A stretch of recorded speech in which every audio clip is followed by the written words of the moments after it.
Restoran nasi kandar MS Faris Maju ni depan penjara Sungai Buloh. Let's go. Assalamualaikum Mamu. Assalamualaikum. Apa khabar? Sihat Mamu Sehat. Oh, ada menu baru sini Ya, ada menu baru dia buat nasi kandar. Oh. Kari ayam Wah. Kari ayam. Nasi sur. Ini kawak daging. Baik, Faris Maju, Faris Ini Maju. kuah ketam.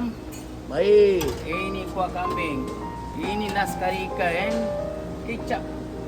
Wah, boleh pilih Boleh pilih ada dua Ah, jenis. gobes. Gobes Gobes standard. Ayam satu kali. Entak-entak dulu. Okey. Wah. Macam ni saja berapa ringgit? Okey, yang ni RM7 saja. Yang ni nasi beri dia. Kasih tunjuk. Sayur dia timun. Oh, standard ah. Standard. Lepas tu ada bawang goreng. Baik. Lepas tu ayam goreng. Nak bagi yang mana dia? Tak kisahlah tadi kepak apa boleh ada? Boleh. Boleh. Baik, baik. Tak apa. Okey, apa satu? Kuah nak campur atau asing kuah ni? Campur saja. Asing dengan kuah ayam Oh, pekat. Kuah kambing ayam Ya, kuah kambing ayam. Wah. Okey deh. Macam ni berapa ringgit? Nasi beri RM10 aja deh. Sup ayam deh. Oh, sup ayam Sup ayam. Satu set RM12 je. Nak sup. Baik, baik. Nasi Wah. putih, telur dadah. Oh, Okey. makan nasi putih boleh lah. Nasi putih ada, roti kosong ada, roti Bengali. Berapa ringgit je ni harga? Satu set dengan nasi, telur dadah RM12.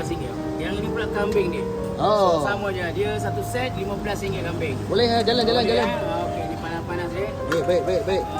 Boleh makan dengan nasi juga Boleh makan sama dengan nasi atau roti pun boleh. Baik Baik. Alright, panas-panas ni. Berapa ringgit ni macam ni? Yang kambing ni RM15 satu set. Kali nasi Dengan nasi, sup kambing dengan telur dadah. Mamu. Ya. Air ke macam mana air Air kita bagi free lah. Dia ada masa 12 sampai pukul 2 epic hour. Oh, air sirap Untuk setiap makan nasi putih dengan nasi biryani. Oh, air sirap Air sirap kita bagi free.